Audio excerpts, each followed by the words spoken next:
L'armée au sein du peuple doit être comme un poisson dans l'eau. Cette phrase du capitaine Thomas Sankara traduit sa vision d'une armée qui fait corps avec le reste du peuple et se positionne comme un moteur du développement socio-économique à travers la formation du reste du peuple, à la défense du territoire, à la production agricole et à la participation aux travaux d'intérêt commun. Retour sur la relation entre l'armée et la population sous la révolution de 83 Burkina, c'est avec Tanga Kafando.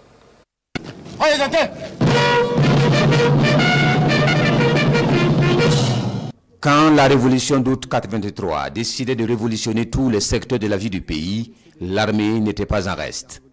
La volonté du président Thomas Sankara était de faire de l'armée un puissant moteur du développement au-delà de ses missions de défense du territoire. Il s'est agi d'abord de conduire cette armée à former le reste du peuple.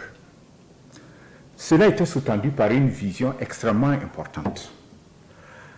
Une armée de quelques milliers de personnes, pour nous, ne suffisait pas pour défendre la patrie. Par contre, des millions de Burkinabés formés comme militaires permettaient d'assurer la défense du territoire. Le peuple lui-même est chargé de la défense de sa patrie. Les choses ne se passent pas comme si c'était juste un groupuscule qui participait à la défense de la nation.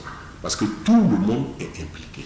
Et lorsque tout le monde est impliqué, il va sans dire qu'il y a beaucoup plus de chances de pouvoir faire face justement à tout ennemi, qu'elle soit une agression extérieure ou une agression interne. Voilà un peu ce qui commandait la formation, la première partie de la mission qui prenait en compte la formation militaire du reste du peuple.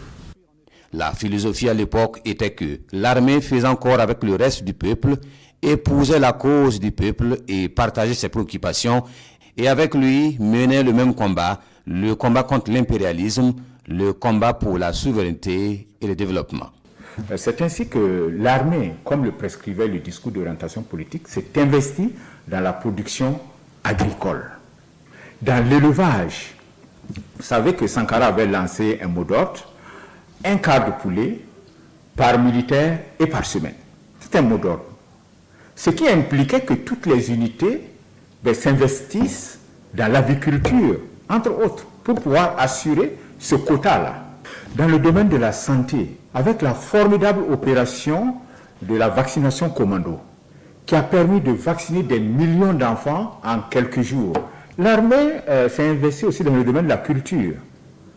Vous aviez des orchestres, on avait des orchestres militaires. Chaque unité avait son orchestre militaire qui animait dans les localités, qui regroupait donc les populations, ce qui permettait aussi de faire de la conscientisation. Je prends l'exemple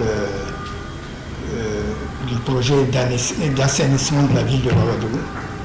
Les militaires ont joué un très grand rôle. Donc ils se sont associés au CDR et aux agents des ministères, des différents ministères là, pour le nettoyage et l'assainissement de la ville de Ouagadougou. Le désir profond du président Thomas Sankara était l'exploitation de la mine de manganèse de Tambao. Il était vraiment très chaud pour qu'on exploite cette mine. Donc les militaires comme les agents des ministères et les CDR ont activement travaillé pour mettre en place le chemin de fer Ouaga-Tambao. Cette proximité de l'armée avec la population a l'avantage de permettre aux acteurs d'expliquer la révolution aux masses populaires et d'impulser le développement dans tous les secteurs, conformément aux attentes du capitaine Thomas Sankara. Sankara voulait une armée révolutionnaire, donc une moralité révolutionnaire de chaque militaire. Voilà, un militaire qui est proche des masses, un militaire qui fait sienne les causes du peuple. C'était d'abord ça. Le souhait du président Thomas Sankara, c'était vraiment de remettre en place une armée qui était avec des militaires de tout type nouveau, des militaires qui soient au service du peuple, des militaires qui défendent les intérêts du peuple.